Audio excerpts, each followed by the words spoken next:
Those graphic videos of Charlie Kirk's murder that went viral, they did more than just shock people. They exposed how social media algorithms are programmed to spread violence. The platforms are designed to maximize engagement, and nothing gets more engagement than graphic, horrifying content. While kids are being traumatized by seeing a man murdered on their For You page, traffickers are studying the playbook. They see how quickly this content spreads, and they use the same tactics to normalize violence and desensitize their targets. They create and share content that blurs the lines between entertainment and brutality, grooming a generation to be passive consumers of violence. The same algorithm that pushed a murder video into your feed is also pushing pro-trafficking propaganda. And it's all part of the same shadow economy that profits from our shock and horror.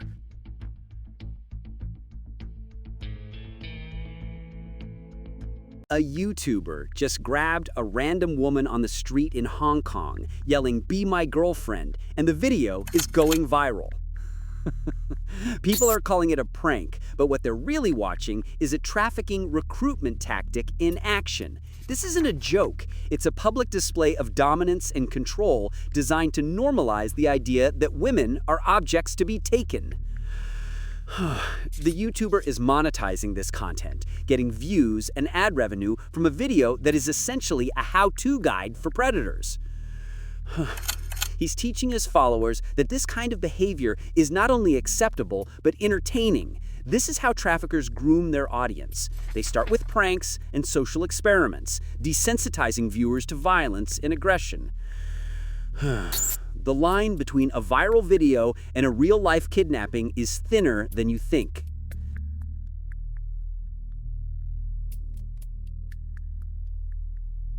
The internet is on fire with videos of ICE agents tear-gassing protesters in Chicago. It's a brutal, chaotic scene, and it's distracting us from the real story. While everyone is focused on the protests, traffickers are using the chaos at the border to their advantage. The breakdown of the immigration system, the overwhelmed border patrol, the desperate people seeking a better life, it's the perfect storm for exploitation. Traffickers prey on the confusion and desperation, promising safe passage and then trapping people in a cycle of debt and forced labor. The protests are a symptom of a much larger problem, a broken system that is creating a steady supply of vulnerable people for the trillion-dollar trafficking industry. The chaos you see on the news isn't just a protest. It's a business opportunity for the shadow economy.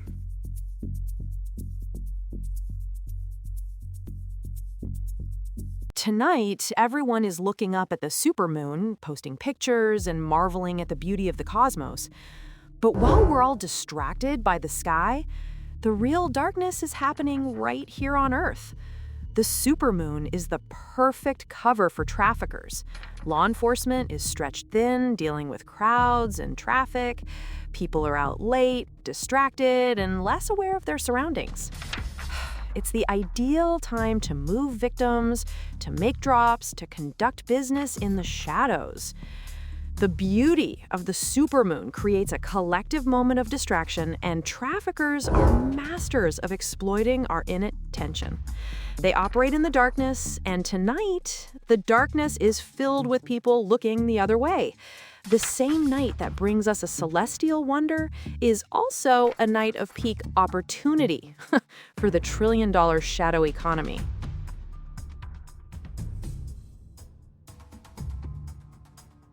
The video of the girl hilariously failing a couch jump from the second floor is everywhere right now. It's funny, it's relatable, and it's exactly the kind of content that traffickers use to find their victims.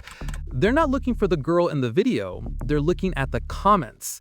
They're looking for the kids who are posting, "I'm so bored," or "I wish I had friends like that." They're looking for the lonely, the insecure, the ones who are desperate for connection.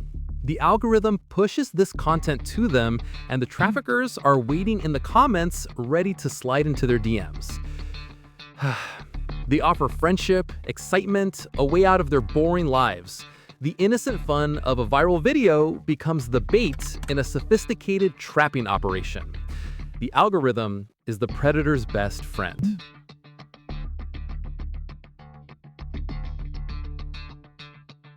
That viral story about the New York driver's license in Oklahoma is a funny case of mistaken identity. But it also exposes a critical tool of the trafficking trade, fake IDs.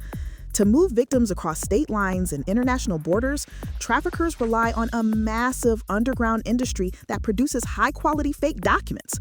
These aren't the flimsy fakes you use to get into a bar in college. These are sophisticated, state-of-the-art IDs that can fool law enforcement and Border Patrol. The same technology that makes our real IDs more secure is also being used to create undetectable fakes. The shadow economy has its own DMV, and it's a billion-dollar business. The viral story is a joke, but the reality of how fake IDs enable modern slavery is a nightmare.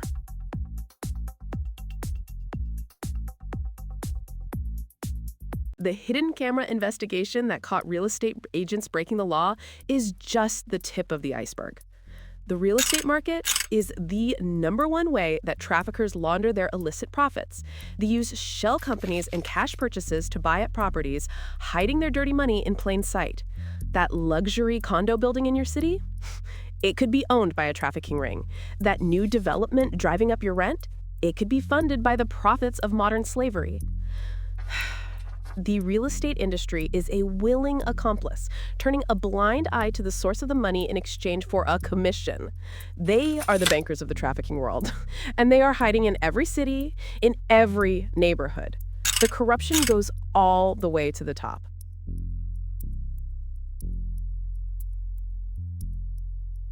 The story of big tech told kids to code, but the jobs didn't follow. It's a tragedy for a generation of young people who were sold a false promise. But it's a golden opportunity for traffickers. The mass layoffs in the tech industry have created a huge pool of desperate, highly skilled young people who are vulnerable to recruitment. Traffickers are targeting them with fake job offers, promising six-figure salaries to work on special projects in Southeast Asia. These projects turn out to be massive industrial-scale scam operations where the victims are forced to work 18-hour days running crypto scams and romance frauds. They are trapped, their passports taken, their lives destroyed. The same tech companies that created this problem are now profiting from the solution, selling the software that powers the scam operations.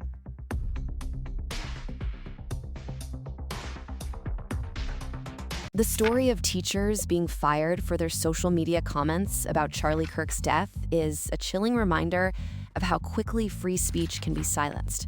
But it also reveals a key tactic used by traffickers to maintain control: fear. They use threats, intimidation, and violence to silence their victims and anyone who might try to help them. They create a climate of fear where speaking out means risking your life. The same cancel culture that is getting teachers fired is the same culture of silence that protects traffickers. It's a system where the powerful can dictate who gets to speak and who gets to be silenced. The teachers are just the canaries in the coal mine.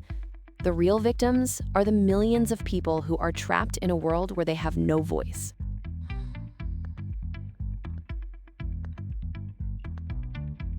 Those viral street harassment videos are framed as a way to expose predators, but they're actually doing the opposite. They're normalizing the behavior. For every one person who is shocked by the video, there are 10 who are entertained. The comments are filled with jokes, memes, and victim blaming. This is how traffickers groom society. They desensitize us to violence and aggression, making it seem like a normal part of life. The more we watch these videos, the less we are shocked by them. The line between a prank and an assault becomes blurred. The YouTubers who create this content are not just getting views. They are doing the bidding of the trafficking industry, creating a culture where predation is not only tolerated, but celebrated. It's a feedback loop of violence, and we are all complicit.